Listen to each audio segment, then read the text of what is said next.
हमको ये भरोसा होना चाहिए कि हमारे बैंक ऑफ बड़ौदा का एक एक कर्मचारी खड़ा होगा और वो ये कहेगा कि नहीं इन जुल्मों को मिला। हमें ये सुनने को नहीं मिलना चाहिए कि जब हम बैंक से फिगर लेते हैं कि इस बार हड़ताल में हमारे कितने लोग रहे, तो हमको ये सुनने को नहीं मिलना चाहिए कि साहब 30% लोग हड़ताल पर नहीं थे। आपको हो सकता है लगे कि मैंने तो चुपचाप अपना फायदा कर लिया, कुछ भी नहीं रहता। वो सारी फिगर हेड ऑफिस में भी निकलती है, रीजनल ऑफिस में भी निकलती है, हम लोगों को भेजी जाती है कि देखिए इतने लोग आपकी हड़ताल में थे, इतने लोग आपकी हड़ताल में नहीं थे। आपने क्या किया? अपनी एक दिन की 800, 1000, 2000 रुपए तनख्वाह, 3000 रुपए बचा ली, लेकिन आपने लाखों लोगों का भविष्य खतरे में डाल दिया। पुरानी पीढ़ी ने जिसकी आप फोटो पर माला चढ़ा रहे हैं, इनमें से कॉमरेड प्रभातकर ऐसे थे, कॉमरेड परवाना ऐसे थे, ऐसे लोग थे जिन्होंने बैंक ने 2-2 बार 3-3 बार टर्मिनेट किया। इन्होंने उसके बाद फैसला ले लिया, जाओ तुम्हारी नौकरी नहीं करते, हम तो केवल यही करेंगे। परवाना जी केवल 51 साल की उम्र में मर गए, लेकिन वो इतिहास छोड़ गए कि आपका जॉब सुरक्षित है। तो हमको ऐसा निर्माण की कल्पना है। इसके साथ साथ जहां तक सवाल है, चूंकि ये तीनों ऑर्गेनाइजेशन आज के बाद से, वैसे तो आप लोग इनफॉर्मल रूप से एसोसिएशन के नाम से ही जाने जाओगे।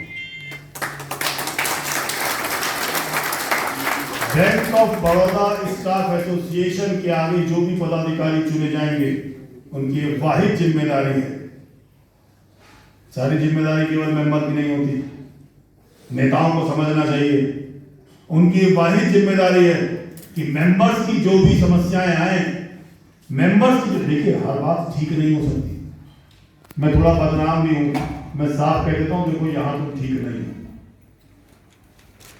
लेकिन मेंबर की जो भी जिन्यून समस्याएं आए, उसके लिए अगर वो लीडर लड़ता नहीं है तो लीडर बनने काबिल नहीं। आप लोग पूरी शिद्दत के साथ, पूरी ताकत के साथ अपने लीडर को भी ये कहिए कि देखो तुमको ये काम करना होगा। अपने लीडर को भी थोड़ा सा पकड़ के रखिए। हमने तो अपने लीडर को पकड़ के रखा था, उसने गड़बड़ की तो बदल लिया। पैसे गिनता है, अगर आप कुछ ज्यादा पैसे देते हैं तो वापस भी करता है, जो हमारा कैशियर करता है, लेकिन साथ में वो कार्ड मशीन भी चलवाता है, आपका सामान भी गिनता है, आपका सामान वापस भी करता है कि नहीं करता है? उसको पैसे कितने मिलते हैं? और 12 घंटे खड़े रह के ड्यूटी करता है, उसको पैसे कितने मिलते हैं? कभी पूछिएगा 8,000, 10,000, 12,000। क्या आप ऐसे भारत का निर्माण चाहते हैं? क्या ऐसे निजीकरण के पक्षधर हैं हम? वो कहते हैं कि निजीकरण से एफिशिएंसी आती है, मैं कहता हूं निजीकरण से अर्ध बेरोजगारी आती है। वो चाहते हैं 10,000, 12,000 का मजदूर हो, उसके खाते में 1,000 रुपए डाल दिया करेंगे। हमें भीख नहीं चाहिए, हमें अपना हक चाहिए, हम वो ट्रेड यूनियन करते हैं और इसके लिए लड़ने की आवश्यकता है, समझने की आवश्यकता है। हमारे बैंक ने 9,600 शाखाएं हैं, सब स्टाफ 9,000, उसमें भी एडमिनिस्ट्रेटिव ऑफिस आप जोड़ नहीं रहे, क्योंकि मुझे लगता है कि कोई भी एडमिनिस्ट्रेटिव ऑफिस यानी कि रीजनल ऑफिस, एलडीएम ऑफिस, आपके ट्रेनिंग सेंटर्स, आपके जोनल ऑफिस, आपके हेड ऑफिस, आपका बीसीसी, मेरे को लगता है अगर इन्हीं जगहों पर जोड़ लिया जाए तो कम से कम 1,000-1,200 सब स्टाफ होगा। लेकिन हमारी ब्रांचेस की हालत क्या है? तमाम ब्रांचेस में हमारे सब स्टाफ नहीं है। जब हम आपसे कहते हैं कि भर्ती कर लीजिए तो सब भर्ती पर सरकार ने रोक लगाई हुई है। जब हम आपसे कहते हैं कि टेम्पररी को परमानेंट कर दीजिए तो बोले हम बैकडोर एंट्री नहीं करेंगे। What nonsense! क्यों नहीं करेंगे आप? आखिरकार एक कस्टमर हमारे मैनेजर के पास आएगा, छोड़ दीजिए बाबू को, मैं तो अक्सर उनसे यही कहता हूं, छोड़ दीजिए बाबू को, उनकी जरूरत नहीं, कोई इज्जत नहीं बेचारों की। आपकी तो इज्जत है, आपके पास कस्टमर आएगा, आप उसको पानी का गिलास देने जाएंगे, क्या स्थिति बन रही है? तो कस्टमर कहेगा मैं किसके पास आ गया, कहां आ गया, कोई प्रोटोकॉल होता है, लेकिन नहीं, एक ऐसे डेवलपमेंट का मॉडल तैयार किया जा रहा है। प्रॉफिट तो होगा, लाभ होंगे, बड़े बड़े लाभ होंगे, शेयर बाजार भी बढ़ेगा और हम सब शेयर बाजार को बढ़ता हुआ देखकर ऐसे खुश होंगे जैसे हमने कोई बड़ी भारी मील लगा ली है या हम कोई बहुत बड़े इन्वेस्टर हैं। लेकिन हकीकत यह है कि हमको इससे कोई लाभ नहीं होगा, कर्मचारी को इससे कोई लाभ नहीं होगा, आम आदमी को इससे कोई लाभ नहीं होगा, इंक्लूसिव ग्रोथ नहीं होगी।